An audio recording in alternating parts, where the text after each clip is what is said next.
Fasten your seatbelt.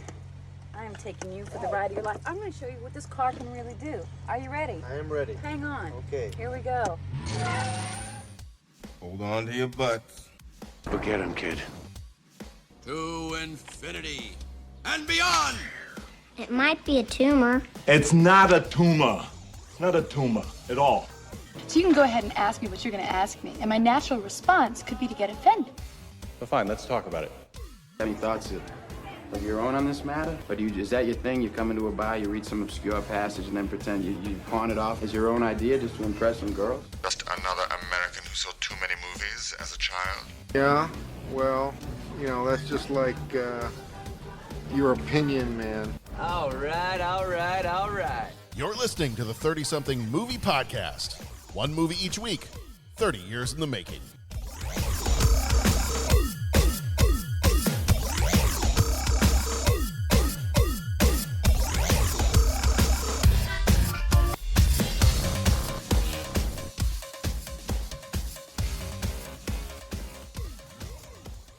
Hello and welcome to the 30-something Movie Podcast. I am your host, John Reed. A couple of quick things before we get started. We are a spoiler podcast. We just talk freely. So if we start to mention a movie and you don't want to hear about it, hit that skip button a couple of times, jump ahead maybe 20, 30 seconds, and we should be done talking about it at that point. That'll save you from getting spoiled on something you don't want to get spoiled on. Also, go check out our website, 30podcast.com. There are ways for you to leave us a message, leave us a voicemail, check out all the episodes that we've done up to this point, as well as get any other announcements for upcoming things that are happening on the show. It also has a couple of spots where you can check out reviews that folks have left, leave your own reviews, and it's got a spot where you can join us over on Patreon. We've got a Patreon page where we have bonus content each and every month coming out for our Patreon. We like to call them co-executive producers. So if you want to join us over there, help support the show, that is over at our Patreon page, which you can get to by going to the donate link at 30podcast.com. And I have with me my intrepid partners in crime. I don't know if I should say that for a crime movie, but partners in podcasting. We'll say that instead. Bo Warmbold. Bo, how are you doing? I'm well, John. And yourself? Good. It's the start of another school year, and we work in IT in school districts. So are you having a beverage tonight? Yes. Okay. What can Brown do for you? There you go. I didn't get a chance to get one yet. I probably will do that in between our recordings tonight. So, but yes. And on the other side of things, also working in the educational system, but one of the teachers with a big smile on his face, which means the school year has not officially started yet. The problem to the tech department's solution. Yes. A teacher. Yes, you're not part of the problem, Pat. You at least recognize some of your limitations, and you're at least kind when there's an issue. I know, man. I know. Yeah. I know. Yeah. How are you doing, Pat? Pat Canigallo, everybody. Hey, everyone. Hey, Raj. Our movie this time around is, and I shared in the chat the pronunciation guide for this one, because Sean Connery is in it, everything is going to have a lot of sounds. So this movie is from 1993, Sean Connery, Wesley Snipes, called Rising Sun. And I did promise, at least in my own head, that we were all at some point going to do a Sean Connery impersonation. Last time I believe this happened was Hunt for Red October. I think that could be arranged. Pat, would you like to go first? Okay, so I'm just gonna say go back and listen to our impressions at Hunt for Red October, because it's like classic, because you guys nail it, and then it's just awkward when I try my impression. But yes, money punny, come into the room, but that just didn't do it. That was wrong. I don't even know where I'm going with that. Oh, this is outstanding. You could have you could have pulled the line from our movie we're doing 2 weeks from now, Mrs. Doubtfire. You could have done the "Tell me, Moneypenny, why don't we undo this bow and get to know you?" Right. Oh my gosh! You know what you were doing though? You were doing Good Morning Vietnam. Yeah. That was the thing, because I was firing you up. Yeah. You're mixing your metaphors. I am, because what was the drop? You're mixing Sean Connery with Mr. Ed and Richard Nixon. That's right, because that's what he does. It's Richard. Yeah. Wilbur, come into the room. I tell you, that's right. Okay. I promised I wouldn't do it, but here's an incredible coincidence. Richard Nixon sounds exactly like Mr. Ed. You be the judge. I tell you this. Now listen, Wilbur, come in the room. An incredible coincidence. That's right. Yes. Only people that listen to our podcast will get all those references that just happened when Pat actually tried to do a Sean Connery impression. Pat, you're a mashup impressionist. That's what you are. I'm a mash of something. I'll call you a mishpressionist, which also sounds like Sean Connery. It does. Mishpressionist. Yeah. One ping only, please. Yeah. Well, I'll get to giving all the information about the movie and everything else. I just have a quick question for you guys that normally we reserve for a little bit later. Had you guys seen this movie before? Oh, yes. Yeah. You have seen it before. Okay. Oh, yeah. This is a kryptonite movie for me. Oh, is it really? Okay. This was a first time viewing for me. So. Oh, exciting. Okay. All right. I was just curious. I am going to ask a little bit later some questions about how early on you saw this and whether it holds up today, because there were a few scenes here and there that I'm like, it's early 90s. I am really looking forward to talking about this movie and the one that we're going to do last week or whatever it's going to be. These two movies, this is especially as we have a first time watch and a watched before perspective. Yeah. I mean, what am I saying? All the movies that we talk about are always excellent, but that's not true. I know. Finally, after all this garbage we've been talking about, we finally get some good. No, that's not what I'm saying. Pat, yuck somebody's yum. Do it. Yeah, just go hard, man. Mm-hmm. Oh man, no, I don't want. I'm not going to do that anymore. Do it. Which means we're never going to get another patron. No, it means we'll get a ton of them. That's right. That's right. Pat will bash your movie and the floodgates will open. That's right. Lord. Basements everywhere will be done for. Oh, no. All right. So this movie, as I said, is called Rising Sun.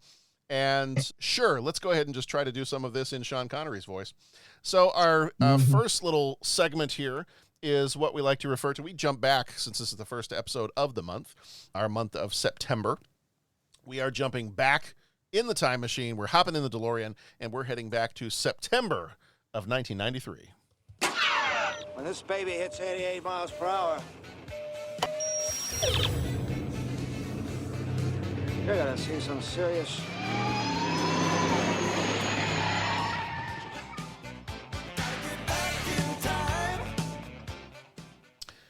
All right, this month in 93, September 1993. On September 13th, Israeli-Palestinian peace process. Oh, good grief, there's too many S's.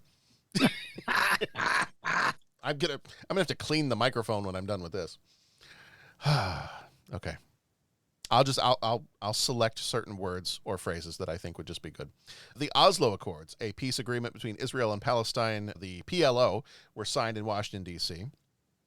This is going to be a good one. The Great Mississippi and Missouri Rivers flood of 1993 came to an end in the U.S. during September after persisting for several months, resulting in significant damage and loss of life.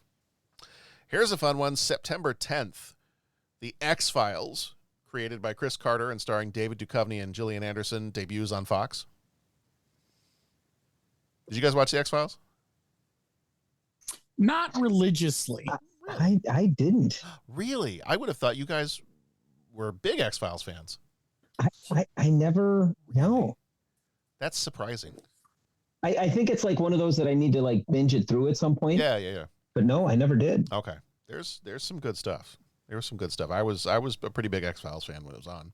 I don't think I watched it during its first season or two, but then I caught up. Like at that, it was out, and I think because I was a kid when it first came out, and I got super disappointed. I actually got angry at the show because I was like, cool, it's going to be an X-Men show with real people, not just a cartoon. And then I realized it had nothing to do with the X-Men, and I was like, that's stupid. I'm not watching that. You had to just wait like 10 more years for the live-action movie. Right. And then I waited like a season and a half, and I was like, ooh, aliens? Alien abduction?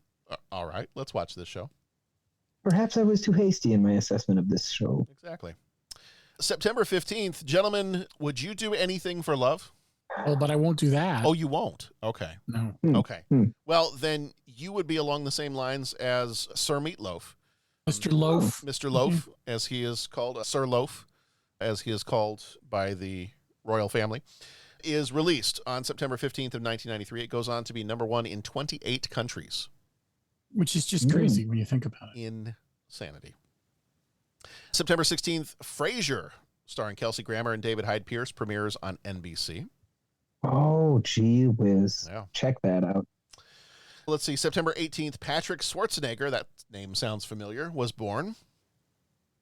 Cool. A couple of different people passed away in September. September 12th, Raymond Burr, the Canadian-American actor known for his roles in Perry Mason and Ironside. September 29th, American director Gordon Douglas passed away. Some sports news on September 4th, Penn State University plays its first football game in the Big Ten, beating Minnesota 38-20. And good grief, does the Big Ten and all other college football divisions and conferences look completely different now. Mm-hmm.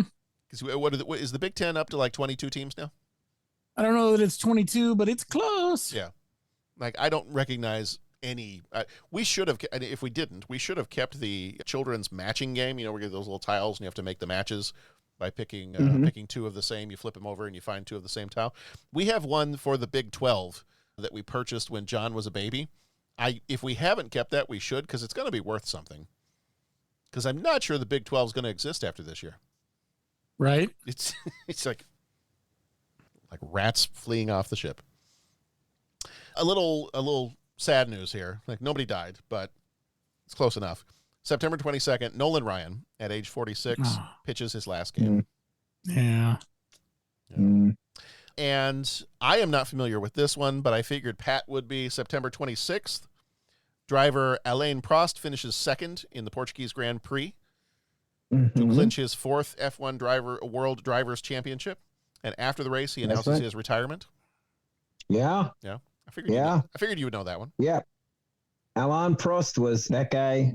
To say that guy had game is an understatement, man. Just phenomenal driver, and over a large period of time with a couple of different teams. And he was the big foil to one of my all-time favorite drivers, Ayrton Senna. So, I mean, those two, those guys went head to head. And I mean, it was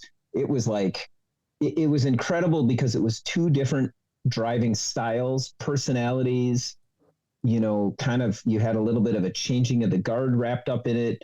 I already talked about personality and driving style and all that. And I mean, it was that those guys, they'd go at it hammer and tongs. I mean, there were times that they'd run into each other. And I mean, I think Senna tended to get a little bit more elbows out as well. But anyways, pretty amazing stuff. And again, I just got to say, if you want to check out an excellent documentary movie, mildly interested in cars, not interested in all in cars, check out the movie Senna, the movie. It's a documentary. It's about Ayrton Senna.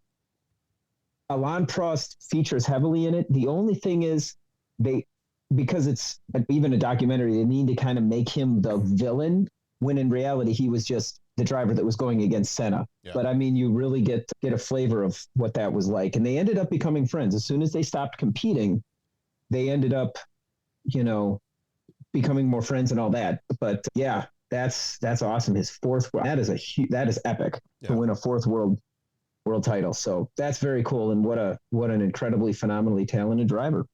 Yeah. Top books for September of 93, Without Remorse by Tom Clancy and The Bridges of Madison County by Robert James Waller. I take it you've read Without Remorse? Yeah. But I mean, yeah. That was that book was one of my favorites. And I almost cried when they made it into a movie because they butchered it so bad. Oh, really? Without Remorse was the John Clark origin story, right? Or am I off on that? I thought Without Remorse was, maybe I've got my books wrong. What was the one that the Ben Affleck movie was Without Remorse, wasn't it? That was Sum of All Fears. Oh, see, I'm getting my books mixed up. You're right. You're totally right. Without Remorse. They haven't made a movie of that yet. Okay. I thought they did. That's going to make me sad. With Michael B. Jordan. Was that? Yeah, I didn't like that either.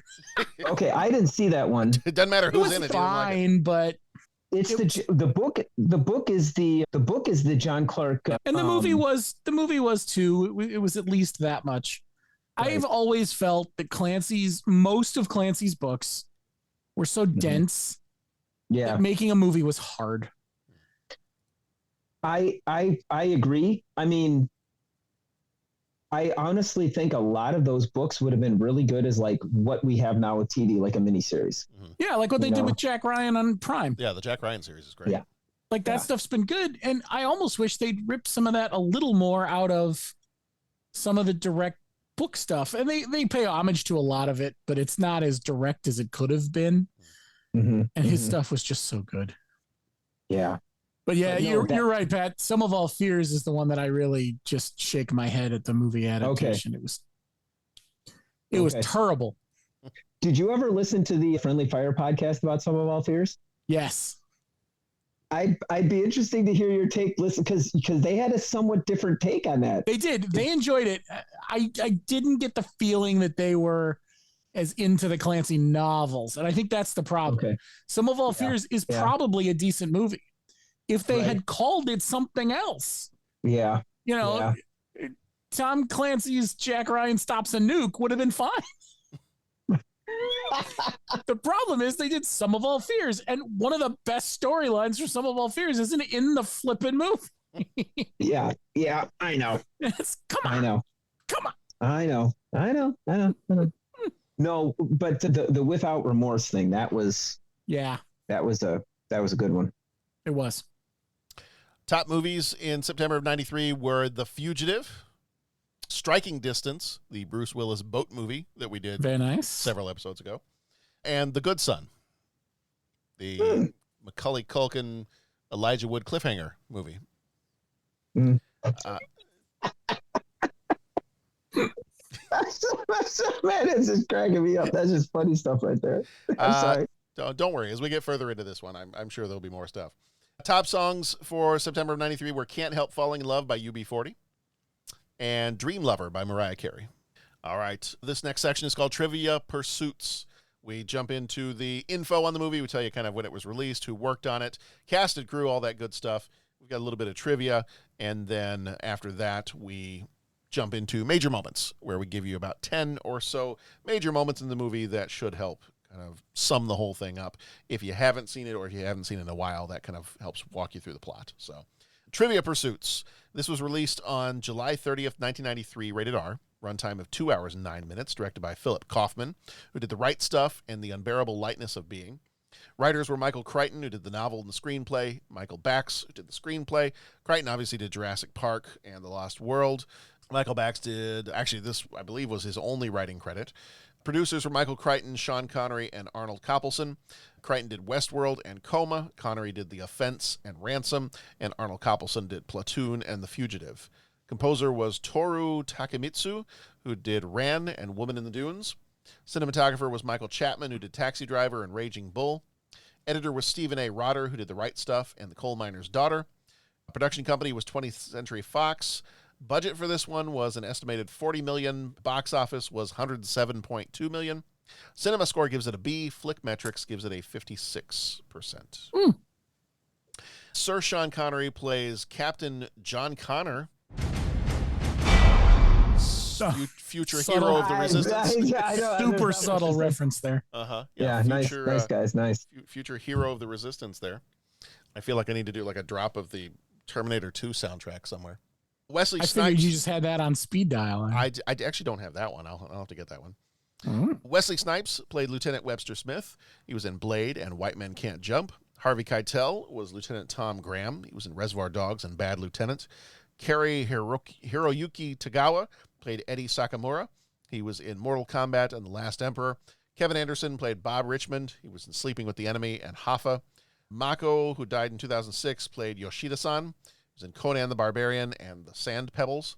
Ray Wise played Senator Morton. He was in RoboCop and Twin Peaks Fire Walk with Me. Stan Eggy played Ken Shubik. He was in The Player and Sneakers. Tatiana Patitz played Cheryl Lynn Austin. It says she has limited film credits. Steve Buscemi. I was a little surprised to see Steve Buscemi in this one. He played the Weasel. He was in Fargo. Almost didn't even look like himself. A little bit, yeah. Yeah, it was weird. Yeah, he was in Fargo and Reservoir Dogs. Tia Carrere played Jingo Asakuma. She was in Wayne's World and True Lies. And Sam Lloyd, who died in 2020, played Rick the Videotech. He was in Galaxy Quest and Flubber. Some quick trivia I've got here for this one. Michael Crichton wrote the part of Connor with Sir Sean Connery in mind. Indeed, the very name John Connor is an anglicization of Sean Connery. So that is from the files of We Just Gave Up. Ha ha. Mm-hmm. This guy makes up names from a card. S words, swords for 500. Mm-hmm. Yeah. The senpai and kohai relationship is touched upon during the movie. However, there were a couple of problems. Apparently, in Japan, senpai is often used as an address as a show of respect to one's superior. Kohai, on the other hand, can be considered offensive when used to address an individual directly, as it is putting someone in their place. So, if that's the case, then Captain John Connor effectively insults Lieutenant Webb throughout the movie. Every 20 minutes or so, maybe? Sure, yeah. Yeah. Pretty much the entire time. Mm-hmm. Yeah. And given that he is supposed to be well-versed in Japanese customs, that means he's just being a big jerk. Yep. So kohai is normally used as a reference, not a way to address someone. So you might say Smith is the kohai of Connor, but you wouldn't actually just call him kohai to his face. The character of Eddie, his red car is a Vector W8, an American-made supercar with a top speed of 242 miles per hour. I bet that's fun. Yeah. I I bet if you drove that car, they'd call you Crazy Eddie too. Yeah, That's fair. but I didn't like the color anyway. In the book, the Japanese corporation used high-definition cameras with videotape. In the movie, this was changed to recordable laser discs. So nobody opted. I wonder if you guys know this little bit of trivia. You remember how with VHS, there was VHS and then there was Beta? Yeah. And those were the two competitors. I say that as I have like a stack of Beta tapes and VHS tapes just over to my left over here. Right. Did you realize that there was also a competitor to Laserdisc? And do you know what it was? That one I did not know. That. I did not know that. So there was a competitor to Laserdisc that was called VHD. And I believe at this point you can get a cream for that. But the VHD it looked like a giant 3.5 floppy disk. And that was supposedly the competitor to the Laserdisc. I see. Yeah. There you go. I have a link here. Maybe I'll put this in the show notes when we publish the show. I'm going to drop it in the chat for you gentlemen, just so you can see a picture of a guy holding this thing. And then you can make the Garth sound effect of, "Are you about finished? I'm getting tired of holding this thing." Yeah, it looks awkward. Like I don't even know how you would. Oh my gosh. It's funny because I know what that form factor is. Oh yeah. So we had in high school a really old character generator for the video club. Yeah. And it ran on what was called, what did they call those? There was a size of disc that machines used at a certain time. I wish I could remember. I'll see if I can find what it's called. But okay. Yeah, it was an old. What's the name of it? I can picture the machine, but I can't picture the name of it. Yeah. I had not seen these before, and I just kind of like stumbled upon this as I was looking around for something. But yeah, it's video high density was the VHD part of it. That makes sense. And it supposedly had better quality than Laserdisc, but it did not really catch on. And obviously the Laserdiscs are much prettier. So yeah, I did not realize that. So interesting. Yeah, thought that was kind of cool. Let's see what else we got. Oh, so we were talking before we started recording about, because Sir Connery is in this movie, we had some references to James Bond before we started recording. When confronted by a bodyguard at Sakamura's estate who informs O'Connor he's a black belt, O'Connor's response is, I keep saying O'Connor, Connor's response is, "But of course you are, dear," which is a direct homage to a line from Diamonds Are Forever. Do you remember what the line is? I personally don't. Hi, I'm Plenty, but of course you are. But of course you Of course you are. Nice. There it is. I don't know if you guys caught this in the soundtrack as you were listening to the movie. There was a scene, actually in several scenes with the car, but there were some other scenes where you could just kind of hear it in the background. Did you catch that the car wipers sounded like somebody gasping for air? I did not. Like there were some scenes where I was listening to the movie, but I wasn't actually looking at it. I was doing something else while I was watching the movie, and I was like, why does somebody keep breathing in this scene? And I looked, and it was actually just the wipers going back and forward. But there were times in the soundtrack where they had kind of like a gasping sound of like somebody choking. I wonder why. Yeah. We're going to get into this later, but remind me, the sound effects and some of the sound, not necessarily soundtrack themes, but the sound cues are awesome in this movie. And so, yeah, I hear what you're saying, and I totally dig that. Yeah. And then the last trivia thing that I've got here, the building housing the company Hamaguri, where the video recording could be doctored, is the same building housing Starfleet headquarters in Star Trek Voyager. Well, there you go. Apparently, if you want, I think the IMDb page actually had time codes. If you want to go to the Star Trek Voyager season 5, episode 4, In the Flesh, and go to the time code of 15 seconds and compare that with the Rising Sun at time code 1 hour, 9 minutes, and 15 seconds, then you'll be able to see it as the same building. Well, there's cool things, and that's definitely one of them. And whoever added that to the IMDb trivia section is a big old nerd, and we see you, and we thank you. Indeed. Yeah. And we love you. All right. The synopsis this time around, before we play the movie trailer, I'm going to do, instead of Don LaFontaine, I'll try to do it in Sean Connery's voice. Here we go. It's a little problematic. The word city is in there, and I feel awkward trying to keep things family friendly and saying city in a Sean Connery voice. Okay, let's do it this way. Show me on the doll where it's awkward. Well, right here, in a metropolis of secrets. There we go. That worked. Sean Connery and Wesley Snipes face a web of deception. With Harvey Keitel and Kerry Hiroyuki Tagawa caught in the shadows, danger lurks at every corner. When east meets west, trust no one.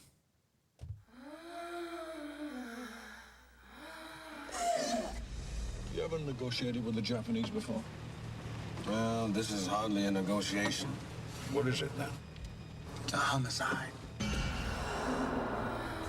A detective, an expert in ancient wisdom. Every aspect of your appearance and behavior will reflect on you and on me as your senpai. That wouldn't happen to be anything like Massa now, would it? A cop who learned his lessons on the street. Senpai, apple pie, whatever it is you want me to call you. We have a murder here. I want to solve it. You'll probably find them irritating tonight. Do keep your hands at your sides. The Japanese find big arm movements threatening. Believe it or not, I have done this before. You know, I do know these things. You come down, lady. Yeah? Well, now I go back up.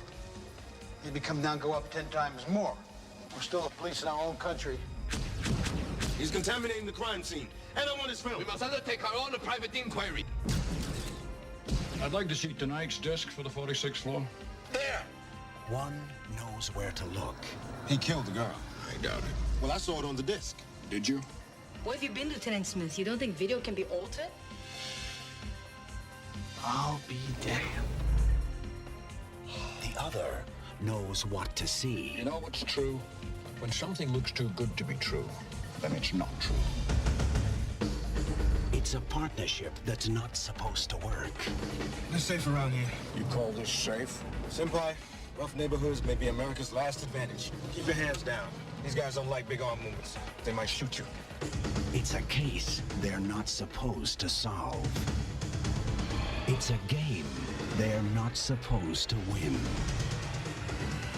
From the #1 bestseller, Sean Connery. You should know I'm a black belt. But of course you are, dear. Wesley Snipes. Don't lose your temper. I don't lose my temper.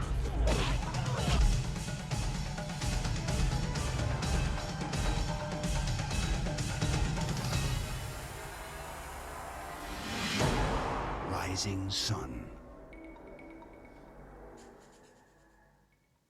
All right, major moments. Party and murder discovery. During a gala at Nakamoto's Los Angeles headquarters, call girl Cheryl Lynn Austin is found dead following a violent sexual encounter. LAPD's Webb Smith and expert John Connor are assigned the case. There is missing surveillance footage. While reviewing the surveillance, Smith and Connor notice a missing disc, which might provide clues to the murder. Eddie Sakamura is suspected of being the murderer. He is Cheryl's boyfriend, or was Cheryl's boyfriend. He is interrogated, and despite suspicions, Connor lets Eddie go after taking his passport. Nakamoto's Ishihara provides a disc showing Eddie murdering Cheryl. Following this, a SWAT raid at Eddie's house results in a car crash, believed to have killed Eddie. An expert, Jingo Asakuma, reveals that the incriminating disc was digitally tampered with, putting the previous evidence in doubt. Senator John Morton unexpectedly changes his stance on a bill hindering Nakamoto's acquisition plans, raising suspicions of his involvement. I did think, I was going to back up just a second, because I did think it was kind of fun that, or kind of an interesting choice to start the movie with a business board meeting. Like you've got it's kind of like a murder mystery action movie, and yet we're going to start it with a McLaughlin group. Issue 1. So, yeah, that's all right. But I thought it was kind of funny because I was like, all right, so we're having a meeting, but now we're also watching TV. I don't know. I don't know what's going on. But yes, riveting board meeting. Exciting stuff. Yes, right. If there were more swords. Those are S words, Mr. Connery. Ha! Says you. This guy reads from a card. Let's see. Sakamura turns up alive at Smith's apartment, explaining the car crash and revealing a security agent's suicide. However, confrontation ensues, resulting in Sakamura's death and Smith's shooting. The original surveillance disc is viewed, showcasing Senator Morton's asphyxiation with Cheryl, followed by another figure who truly strangles her to death. After receiving incriminating stills from the footage, Senator Morton contacts Ishihara, revealing the executive's involvement, and then takes his own life. Death by fax in this scene. In a turn of events, Bob Richmond, a Nakamoto lawyer, is exposed as the killer, only to be killed by Yakuza tied to Eddie Sakamura. That was the other thing about the 80s and early 90s is movies as a child in the 80s, I always thought quicksand was going to be a really big issue. I think in the early 90s, I always thought the Yakuza was going to be a really big issue in major cities. Yeah, they were kind of all over the place for a while, weren't they? And I feel like as far as I know, I never ran into any of them. But they seem to be just everywhere. Let's see. Yoshida denies any wrongdoing, demoting Ishihara and leaving doubt about the true identity and motive of the murderer as the story concludes. Those are the major moments. Did I miss anything? Or is there anything you guys wanted to point out about the plot before we dive into our deeper thoughts? I think in my book, I think you got it all, man. Yeah, it sounded good. All sounded like how I remember it anyway. Okay. All right. Deeper thoughts, we'll talk more about our opinions of the movie, and we'll probably talk a little bit about the music, too. I thought the music was kind of interesting in this one. So Yes. I'm sure we will have some things to say about that. So let's get into some deeper thoughts. And now, Deep Thoughts. I have an opinion on this matter. Don't mince words, Bones. What do you really think? I like it a lot. Wow. It's very deep. Thank you. All right. So I did ask earlier if this is the first time you'd seen it, and you guys have seen this one before. Do you remember the first time you saw it? How long ago was your first viewing? I might have seen it in high school when I read the book. Okay. I feel like I read the book. I went through a Michael Crichton phase where I was reading a lot of his stuff. And then whatever movies were made from them I saw, because I read Andromeda Strain and this, and there was one more that is escaping me right now. But within 6-8 months, I read a bunch of his stuff, and then I would see the movie afterwards. Okay. Westworld?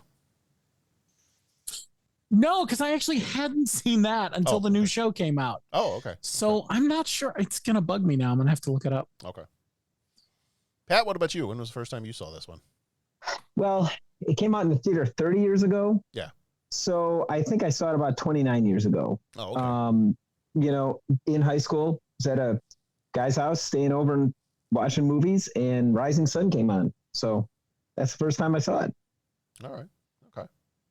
And like I said, this just within the last few days is the first time I saw this one. So I had not seen this one before, which kind of surprised me a little bit because I typically tend to enjoy a good Wesley Snipes action movie, and I tend to enjoy a good Sean Connery movie. So I was a little surprised I had not seen this one up to this point. Okay. But yeah, had a bunch of people in it that I've enjoyed in other things. So I just, for some reason, myself in this movie did not cross paths before now. So, all right. So I guess in general, before we get deeper into our opinions on things, do you like this movie? It sounded like from initial reactions that you both enjoy this one.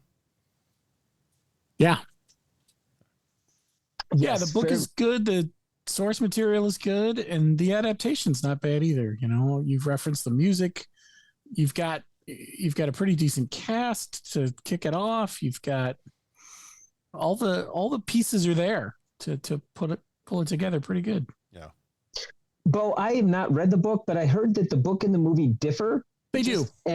And even in its kind of depiction of Japan and Japanese culture, just the way they frame it is different. Can you, on the spot, speak to a little bit of that? Or it's been a long time since I read the book, but I do remember the movie. As any movie, it just takes liberties to make it more palatable to an American audience. The things I remember most being different is they delved a little deeper into the whole Kohai senpai ness of it all, not just with John and Webb.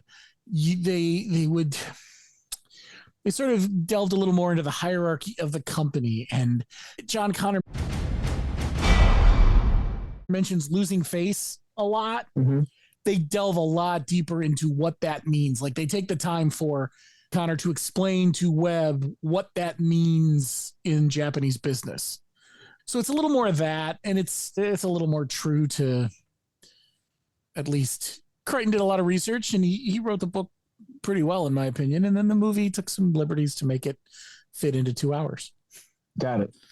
I don't remember it being like drastic stuff, but it was definitely, you got a richer culture from the book for sure. I feel like they sped past a lot of stuff in the movie. Got it. That was my understanding, is that that's one of the reasons why I believe Michael Crichton and Michael Bax, I think was the other guy's name, why I think they bowed out of the movie before it was filmed, because they had some pretty big disagreements with Philip Kaufman, the director, and he wanted to do things that Michael Crichton was not happy with. And so that's my understanding, is that he was not happy. Michael Crichton was not happy with the direction that the film was going. Mm-hmm. Mm-hmm. And so he pulled from it? Yeah, I believe so. Interesting. Yeah, well, I haven't read the book, but my understanding is that it was much more, like you said, Bo, like it was much more about almost the political corporate intrigue side of things. Because my understanding, like the question I was asking myself when I'm watching this movie is, when did the Japanese replace the Russians as the villains? And it really, my understanding, just from some of the little research that I did after watching this, was that it really, and Michael Crichton writing this book was a part of it, it really was during a time when more and more Japanese corporations were investing in American corporations or buying them, and a lot of Japanese technology coming into the States. And so I guess part of, Michael Crichton's fear, if you want to call it that, and his reason for writing the book was a reaction to that, being like, hey, we got to watch out, because if this continues, then they're going to take over our corporations, and it's going to be bad news for American corporations, because we won't even own our own companies anymore, because they're going to come in and take over everything we've got. So that's kind of my understanding. I don't know if that's how it comes across in the book, but I think it definitely, they focus more on that stuff. Yeah. Well, this being the first time I watched it, I think I had a little bit of a different reaction to it than you gentlemen did. Mm-hmm. I was mostly entertained by the movie. I don't know that I would say, Pat, you mentioned that it was a kryptonite movie for you, that if it's on, you'll stop and Yeah, if it's on, I watch it. And watch it. I get pretty hooked into it. Yeah. Okay. I don't think it would be for me. I kind of, as I'm watching this movie, I kind of found the plot to be a little meandering and confusing, and I'm watching it going, okay, hold on. Who's doing what, and what's where, and why are we doing this now? And it made me want, and I'm not necessarily going to go read the book anytime soon, but what I read about the difference between the book and the movie, I'm like, this kind of makes me think I should at some point read the book, because I'm just a little confused by, I feel like some of the threads that were picked up in the movie got dropped and unexplained, and it felt like there were some dead ends here and there. And yeah, and the action part of it too, I was like, you got Wesley Snipes. Why do we not have more martial arts action here? Like, why are we, because I don't really think he even gets into a fight until the very end of the movie. Mm-hmm. So it's true. There were a couple things here or there. I was like, yeah, we had a semi decent car chase, and we had some other stuff here and there, but I'm kind of expecting a little more here. So I don't. You want a little more there? I wanted a little more there. Yeah. And I was trying to decide if it was just 2023 sensibilities, but there were several different things about Sean Connery's character and how he's the expert on all things Japanese, and I'm like, apparently in 1993 you can't spell cultural appropriation without a lot of sh sounds. Little cultural appropriation. But yeah, I mean that's the way it was in the 80s and 90s. Is you always there was an American person that was the expert in the other culture, and I would imagine if the movie were made today, you would have an actor from whatever country, in this case Japan. I'm sure you'd have a Japanese actor play that role and working with Wesley Snipes or whoever it might be. But yeah, I kind of felt like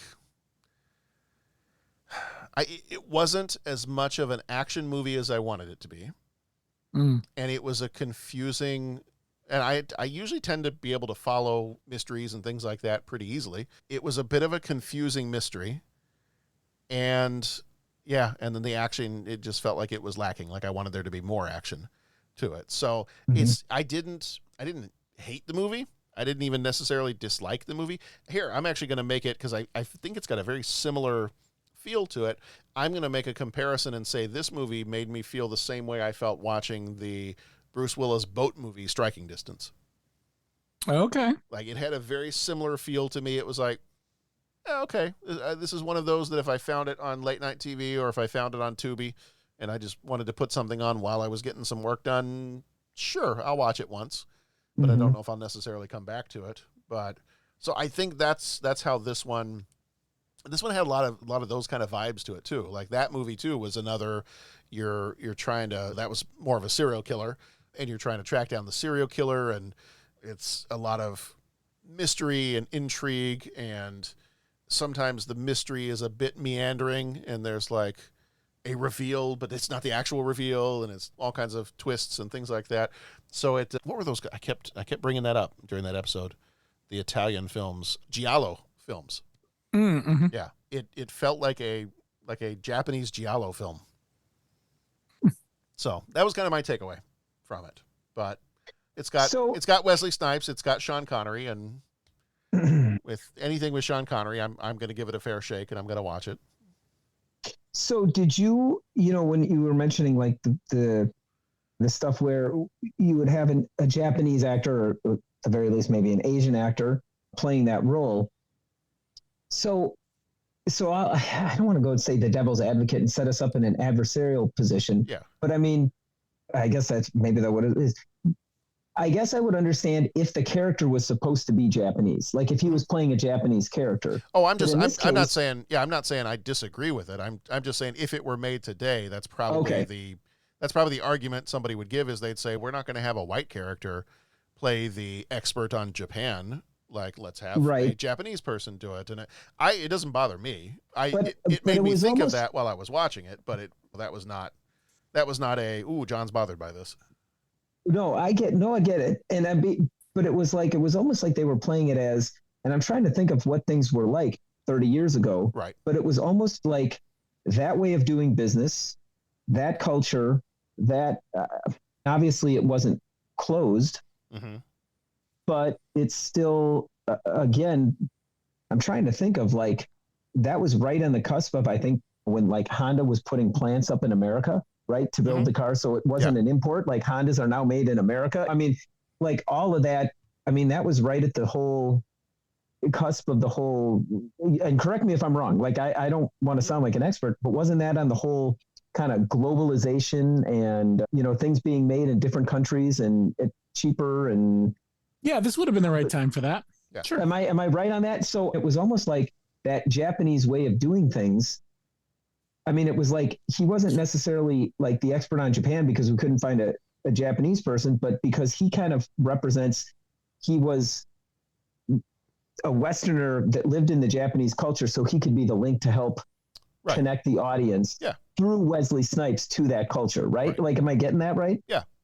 I'm just saying, I think if it were made today, then I think you would have I think if it were made today, you probably would use the Tia Carrere character to be the person who is bridging that gap. Although the irony is she's not even Japanese.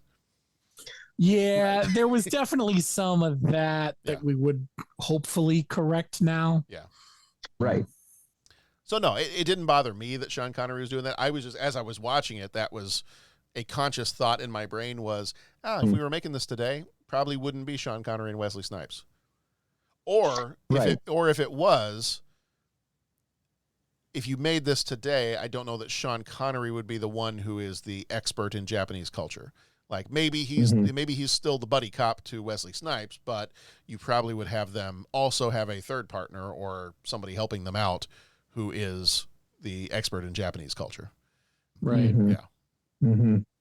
The thing that I get questioning, and again, I'm really intrigued to read the book now because, you said Michael Crichton did his research and all that, is whenever you're displaying a culture, right? I wonder, okay, how much of this is kind of amplified for the movie and how much of this is kind of an accurate description of the culture, right? Like, obviously, what was being portrayed was a very disciplined and a very focused and the way they portrayed the Japanese business culture, right? Saving face, etiquette, right? Like that great scene when they're at the restaurant and the one guy that's like the deal maker starts talking and everyone just looks at him like, what the heck are you doing? And Sean Connery's just like he shows his embarrassment. I mean, there's just a lot of formal and a lot of custom. And I would totally believe, okay, that if that's the case, right? But I always wonder like how much of that is being amplified for movies, and is this all of Japanese culture, or do you get what I'm saying? Like those are just the things that I don't want to say bump on because I never lived in Japan, and so it's that's intriguing to me. So I'd like to read the book and see how that is. Now going within the movie, and I didn't mean to get hyper defensive. I really like the Sean Connery character. I like the idea of a confident, like he's playing chess and everyone else is playing checkers. I like the buddy cop with him and Wesley Snipes. Question about the whole checkers chess thing. Yeah. So twice this week, I've watched other shows where this was happening. And I feel like this movie didn't portray that part as well. Okay. Like, sometimes you're watching a movie or a show and you can tell that the character is 2 steps ahead and that's you're kind of along for that ride.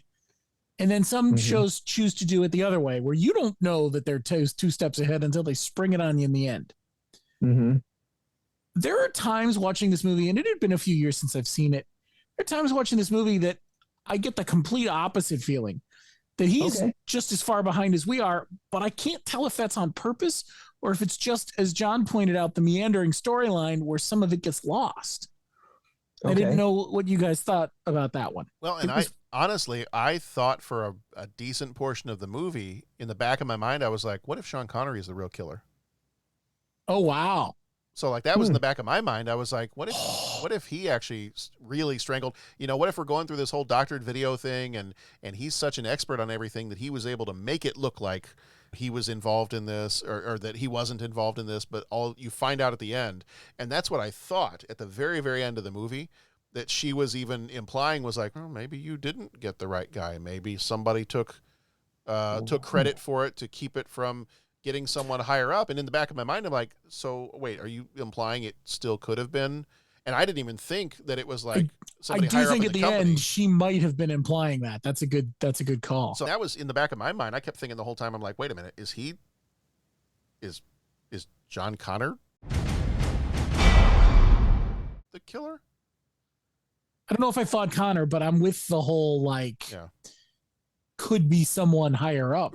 Right. I like that one. I Bo, with what you're saying, I did, and that was kind of the final like, hey, is the top still spinning kind of thing at the end of the movie that I did, and and that's really interesting, and maybe I'm going on a superficial level, but it just seemed like you were called twice.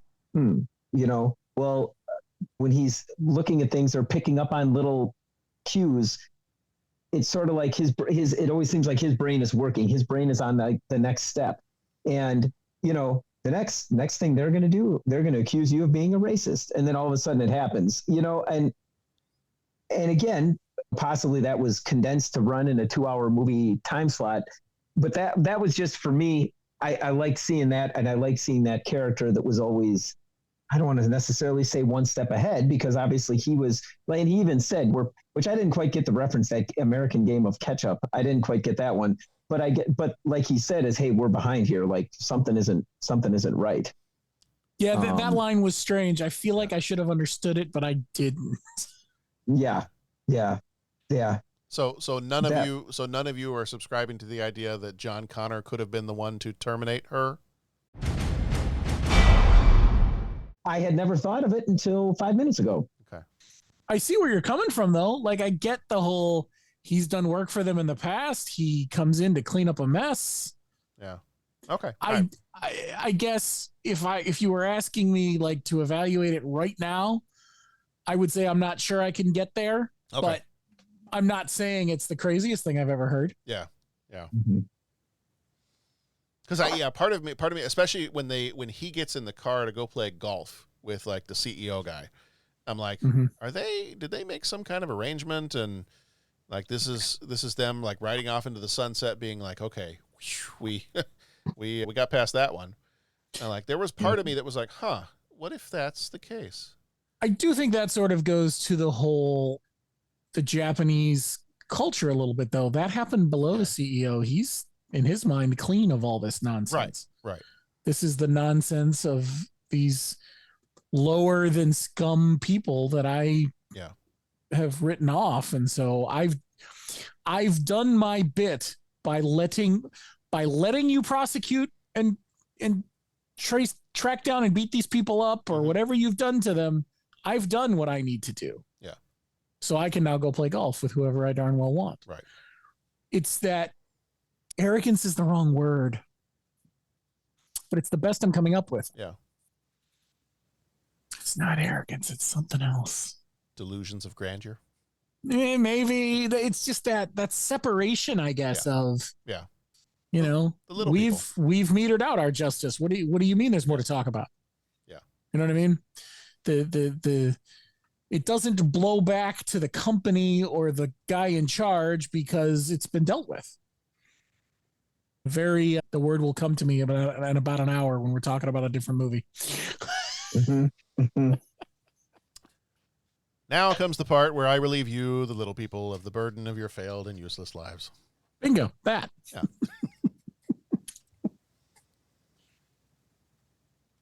But remember, as my plastic surgeon always said, if you gotta go with a smile. Go with a smile. Yeah. So there you go. Maybe Jack should have been the liaison. Maybe. I thought the actors that they had playing the characters were perfect. Like they put the actors, like Harvey Keitel was perfect in his role. The dude that was the senator played the heck out of his role, right? Like I really thought it was cast well. for just, those guys didn't seem like if I say that it didn't seem like work for them. It felt like that was their bread and butter character that they could really play. Yeah. And I'd like to bring up one, and unless, John, do you have another question to guide our discussion? No, I was going to say, before we get to our 3 questions here in a minute, we should talk a little bit about the music too, but go ahead. If you were going to, is that where you're headed? This might be heading in that direction. Right. You know, you mentioned, and this is going to be a first for the podcast. You mentioned more action kind of thing. And normally I'm that guy, but this for me, like, honestly was the right mix of thriller, suspense, and action. Right now, I'm not going to say it was the greatest action movie of all time, but I don't think it was necessarily wanting to be that.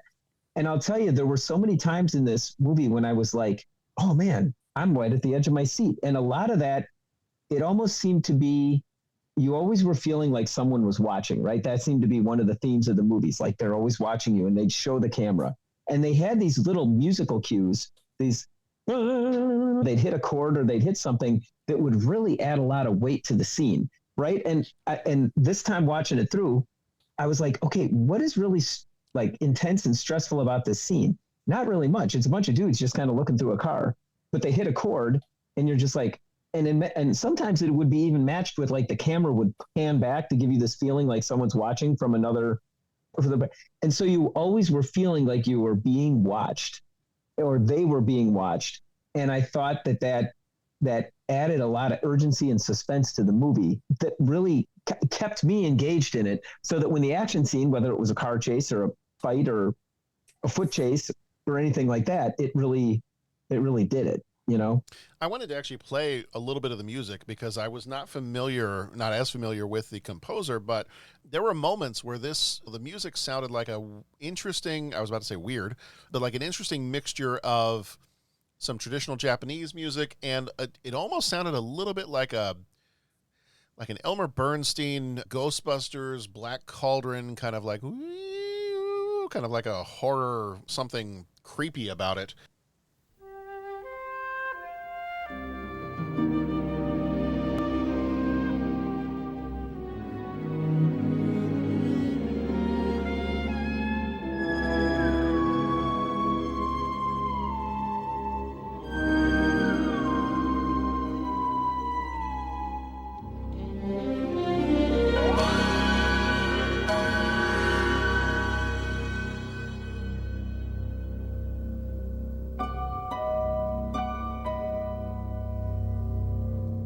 Okay, that was the one I was looking for, because it's got kind of you have the traditional Japanese sounding music, but then you've got these other parts that sound a little bit more like a film noir type thing with a little mixture of a like ghostly horror movie kind of deal. It was interesting. Like there were times where, and I got the same, not that I didn't enjoy it, but I kind of got the same feeling from the music on occasion that I did from the movie itself. And it was, this is an interesting mixture of stuff. Like I like each of them individually, but sometimes it was a little jarring. I was like, okay, so we're going to go straight from traditional Japanese to what sounds like the Ghostbusters soundtrack. Mm-hmm. And like, oh, well, that was interesting. And the more I listened to it, I was like, oh, that sounds kind of cool. But the first time I heard it, until I started playing the soundtrack separately on my phone, the first time I heard it in the movie, it was a little jarring, and it took me out of the movie for just a minute. And I was like, oh, well, that's a weird musical transition.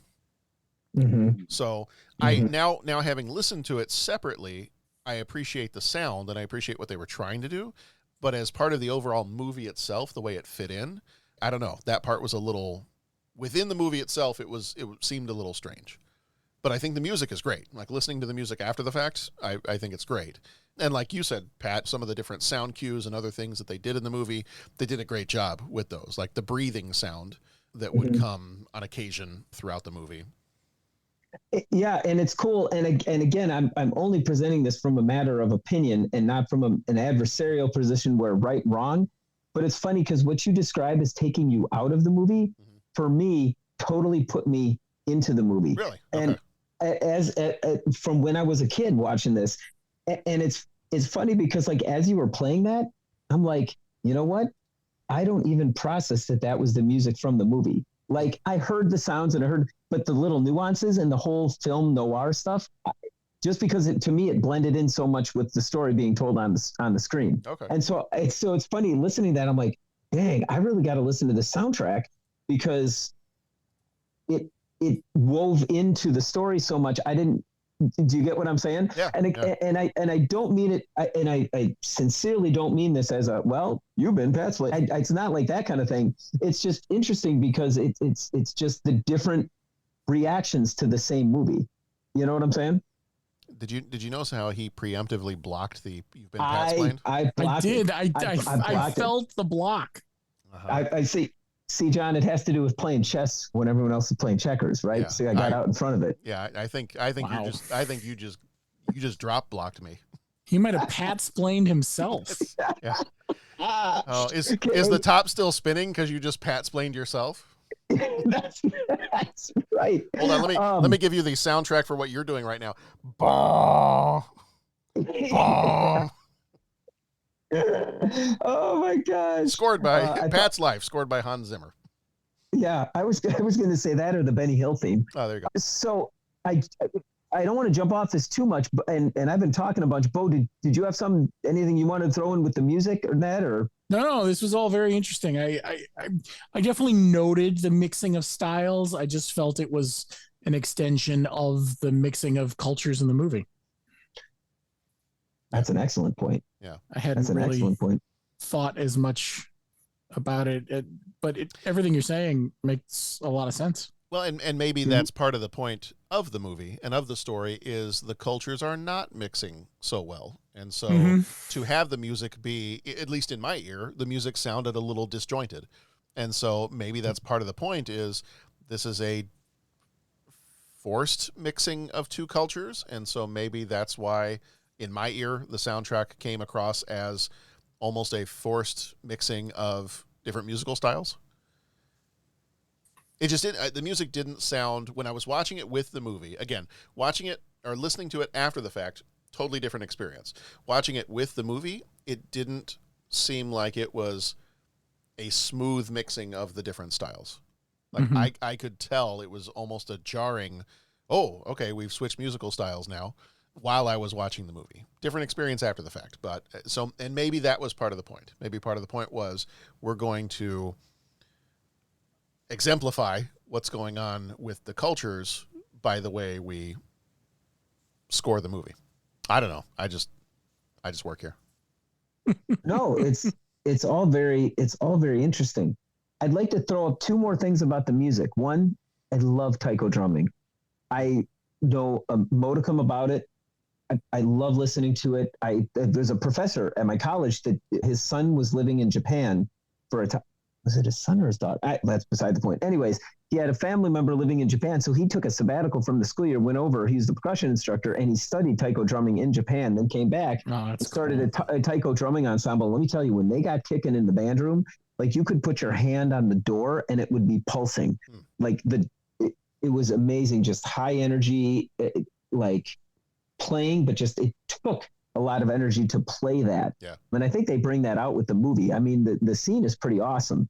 One that, in fact, I would love to use in class to demonstrate taiko drumming, but for obvious reasons, you can't do that. So I love the taiko drumming. And second of all, one of the most beautiful pieces of music of all time, The Single Petal of a Rose, written by Duke Ellington. It was the piano music that was played when they started to get into the relationship between the Wesley Snipes and the Tia Carrera character. It is sublimely beautiful. It is an amazing piece of music. Duke Ellington, if I've got this right, wrote it for the Queen of England at the time, back when he wrote it in the 50s. And I first heard it up at school, and we studied it and we talked about it and analyzed it, and it's just an amazingly gorgeous piece of music. And so hearing that in the movie was pretty fantastic. Very cool. All right. Before we jump into 3 questions, anything else you guys want to say about Rising Sun? No, it's good. Don't watch with your kids, but it's good. Oh, yeah. Mm-hmm. I got to say, anything with Sean Connery being a lead investigator on something and knowing more than everybody else does, I'm okay. Yeah, I mean, it's got all the things. Wesley Snipes, Sean Connery, a little action, a little TNA. I mean, I think, well, what's not to like?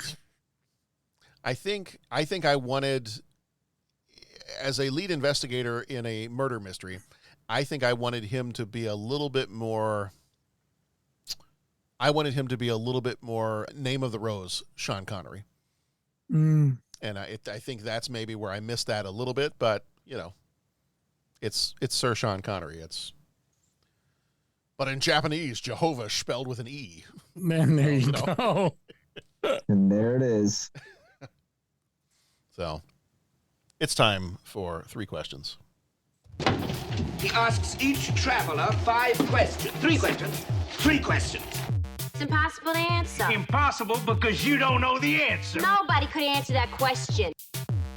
I want to ask you a bunch of questions. I want to have them answered immediately. What you just said is one of the most insanely idiotic things I have ever heard. At no point in your rambling, incoherent response were you even close to anything that could be considered a rational thought. Everyone in this room is now dumber for having listened to it. I award you no points, and may God have mercy on your soul. 3 questions. First question, what landmark or place would you want to see if you visited Japan? That's really tough. I agree. But, I mean, the atomic bomb dome springs to mind. Mount Fuji. Pick your temple. That was pretty much my answer too. Mount Fuji would be great, but I think my answer was just about any shrine / temple / castle. Yeah, I mean, it's such an interesting culture, and that really we know so little about it.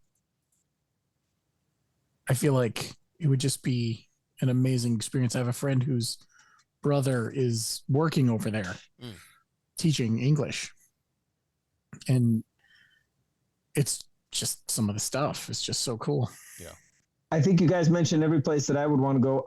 I think obviously there's cities and things to see, but I also like to get out into like the nature and the countryside and just to really see what the country looks like. That's the only thing that I would add to what you guys are already talking about, which sounds amazing. Yeah, that would, I think, as a kid, I was already interested in Japan and Japanese culture and all of those things. I think the movie that kind of solidified it and was like, I have a bunch of places I want to go travel to.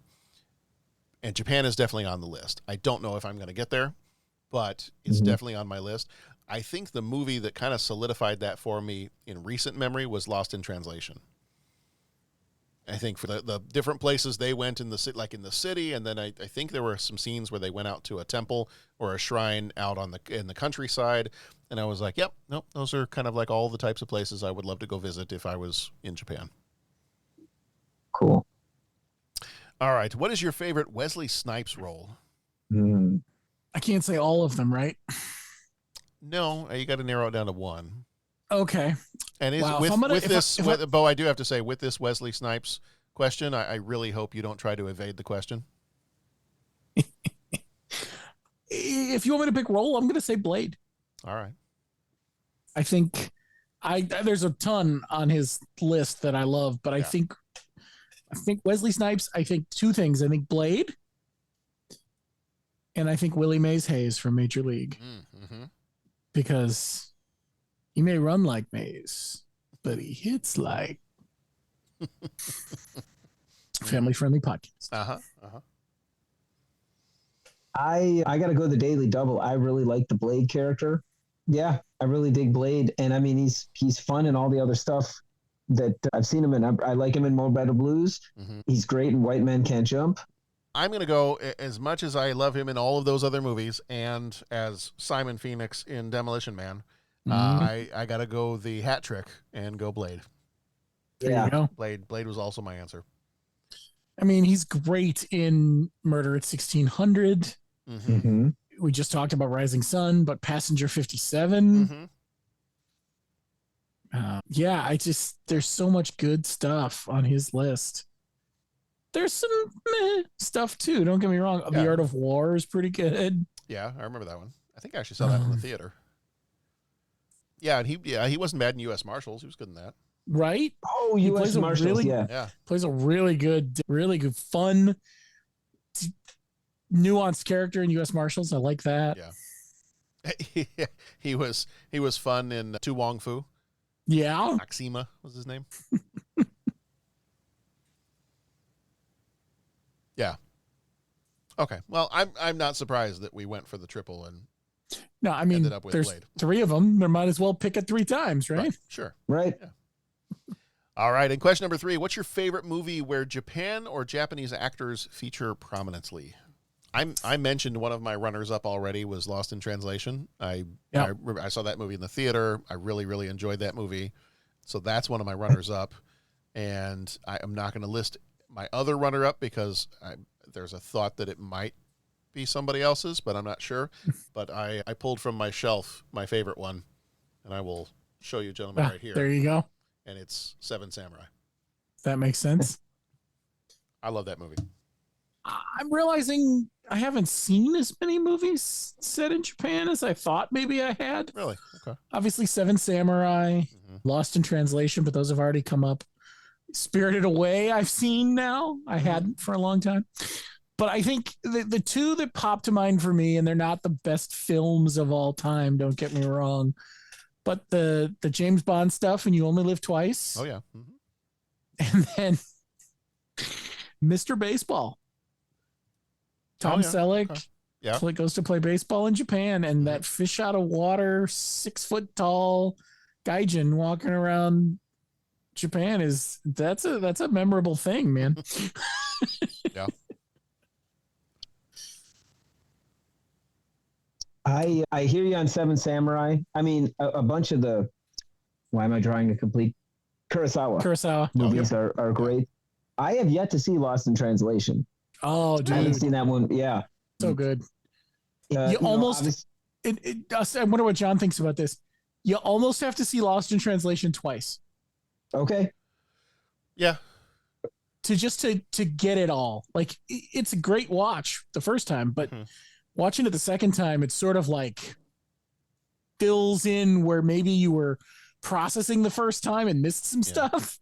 There's no action at all. It's a very slow, quiet movie. Okay. But it's very much like the people in it, just a very young Scarlett Johansson and Bill Murray. Yeah, I mean, he's still funny, but it's very much a serious, dramatic role. Yeah. And it's just it's very quiet. There's actually not a lot of talking. Yeah. There's a lot of things happening, even though it's not a fast-paced movie. Like, I don't know, I'm struggling with my words tonight. Maybe it's the booze, but it's for a slow-moving non-action movie. There's a lot of meat there, and I had to watch it a second time before I felt like I was processing it properly. Yeah. But I loved it. Yeah, early Sofia Coppola. Yes. Yeah. If I have to pick a favorite, and all I'm going to say, so yeah, the Seven Samurai, all that. John, I'm going to just go ahead and take a wild guess here. You know me so well because I have to say The Last Samurai. I knew that was my other runner-up that I didn't want to mention. You know me so well. And then the best part was you pulled Seven Samurai across. And I just so much enjoy many of the actors in Seven Samurai. Okay, because you asked about actors as well. And the one guy, and I still have yet to see John Wick, but he played like the swordsmith, not the swordsmith, but his like general in this movie in Seven Samurai. I've really liked what he's been in. And is it Ken Watanabe? Yeah. Yeah. So that movie that actor, I love everything that I've seen of him. I'm a big Tom Cruise fan. And so I'm sure there's all sorts of things that if people can do to pan movies and all that kind of stuff. But I so much enjoy the story. I so enjoy, it's a beautiful to look at film. I think it was just well done, well acted, a great story. And I just could watch it over and over and over. So I've been working on upgrading my video collection from DVDs to Blu-rays to there's a few movies I've looked for on 4K now that I have the 4K player and the nicer TV and everything else. One of the ones that I've bought and I haven't had a chance to watch yet, and I know it's not Japanese, so don't anybody jump all over me, is I bought the 4K of Crouching Tiger, Hidden Dragon. John, that's not Japanese. No, I know. I know. I'm sorry. But in Go ahead. Chinese, Jehovah is spelled with I don't even know. Yeah, I want to watch that one. I would love to get Seven Samurai on 4K. I think there's a 4K Criterion release for that one. And you were talking about The Last Samurai. I have it on DVD. I would love to see that one on 4K as well. Like there's certain movies that I'm like, I think this would look very pretty on 4K, just to see this in like ultra high definition. And that's one of those, like Last Samurai. I remember seeing that in the theater. I think I saw it a couple times in the theater. And actually that was when I was working in the theater, was when that one came out. So I actually have the original movie theater poster that I got to take home from working in the movie theater. I've got it up, I think in one of the, I think in the garage, kind of a little workshop room we have outside next to the garage. I've got it up on the wall out there. And that was one of my favorite movie posters that I got to take home from working at the movie theater. That's pretty cool. Pat, I am glad that you did not say The Wolverine, because you technically have not seen that movie, I don't believe. I haven't. The best part is every time I watch it, it's for the first time. Yeah. So that's cool. You're like my mom watching Casablanca. She's never seen the end of that movie. That's right, man. It's like the never ending story. Yeah. The Karate Kid and the Karate Kid Part 2, yes, I think are great examples as well. I mean, the Mr. Miyagi character is fantastic. And then the sequel, when they go to Okinawa and the story just gets richer, I really think that those are very cool as well. And, I know we did the Karate Kid and we covered Karate Kid Part 2 and we covered all of that. Yeah. So obviously go back and check out our podcast for opinions on that, but I think those are great. And if I could throw one more in here, do it. For a movie that I want to see is called, if I got it right, Jiro Dreams of Sushi. Yes, I haven't seen that one, but I know what you're talking about. It's a documentary, isn't it? Yes, and I've heard it is amazing. And it's one of those that it was like on Netflix, and I'm like, I'm watching this, and finally I got around to it, and it's off Netflix. So I remember somebody telling me, they're like, if you somebody told me one time, they're like, yeah, if Lost in Translation made you want to visit Japan, you need to see this one. You need to see Jiro Dreams of Sushi. That'll make you want to go there. Yeah. So anyways. Yeah. Yes. No, I think I would at least be remiss in not having Godzilla as a runner-up as well. So Godzilla. I'm definitely going to mention that one, and Akira. We did that one on the show. Granted, it's animation, but it's still Japan. So yes, yeah, there's a lot of really good, so many good ones, and yeah. Well, and okay, so this is going to show some of my ignorance. I'm just going to do it anyway. Sure. Speaking of animation, like I'm sorry, Jeff. Miyazaki, is that all Japanese? Yeah, I believe so. I think so. Okay. So, because some of those too, if you start talking about animation, some of that stuff is just outstanding. Yeah. Mm-hmm. Yeah. I mean, I think Miyazaki himself is Japanese. I mean, I think. So then those are all probably all of his movies were, because Studio, how do you say it? Studio Ghibli or Ghibli? Yeah. I don't remember how you say it, but I don't know. I feel like Sorry, every time Jeff. I say it, I get it wrong. I know. But that's what he gets for not being here to set us straight. Well, that's true. That's true. But yeah, I think those were all Japanese productions. I mean, he himself obviously is. Yeah, Japanese, I just don't know if they were all set. Like in my head, they are, but my knowledge is not as encyclopedic in that category as Jeff's. Right. I've been trying to convince my wife to watch Totoro. Oh yeah. I think she would love it. Yeah, I think she would. But it's a tough sell. She's not big into animation. Not an animation fan? Okay. No, it's interesting. I brought that to the family and everyone was like, okay, are you dad? Really? Like, and Tammy's like giving me the side glance because no one trusts me as far as movies go and all that. And they do know you talk about 2 a week, right? Like, I'm not saying you're an expert or anything, but yeah. They are well aware. And let me just sum up is Tammy says, I'm glad that there's other people that have to listen to you talk about movies. And then when someone said, Tammy, do you ever listen to Patrick's podcast? The response is, why would I listen to the podcast? I hear him talk all the time. So as That far is as watching, a similar sentiment from my lovely wife. right. But as soon as Totoro came on, like Tammy was like, this is an amazing movie. And the kids love it. Like they love it. So it's. Yeah, that's good stuff, man. Yeah. All right. Well, gents, that's going to do it for this episode. So thank you, as always, for being here with me. I always enjoy talking movies with you guys. Right. Thank you, right John, back for at you. putting it together and keeping us on schedule. All right, everybody, real quick, for the rest of this month, it's our month of secrets, and we've got Batman Mask of the Phantasm is coming What up do you next say, week. secrets? Secrets. By the seashore. That's right. Seashells by the seashore. You Canadian punks. I'll take S words. That's too many S words. They're swords, Mr. Connery. Saber. No. Catherine Deneuve. And Charo twice.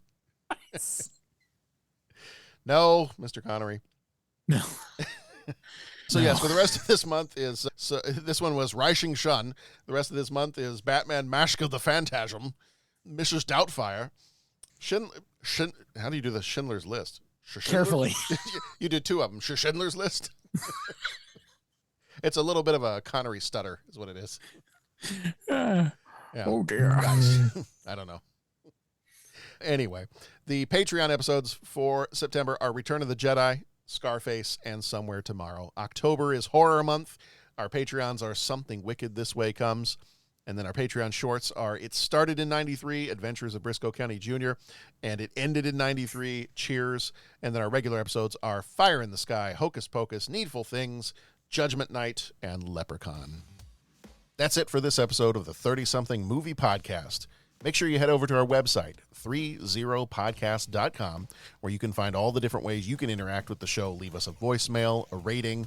You can join us on Patreon and get bonus content. There are some great ways to interact with us as the hosts and to find all of our past episodes, 30podcast.com. We've got some great episodes coming up for the rest of this month and in the near future, so make sure that you check out our different social media feeds to see what we've got coming out soon. Everybody, thank you so much, as always, for joining us. Be excellent to each other, and go watch some good movies. We'll see you back here next time.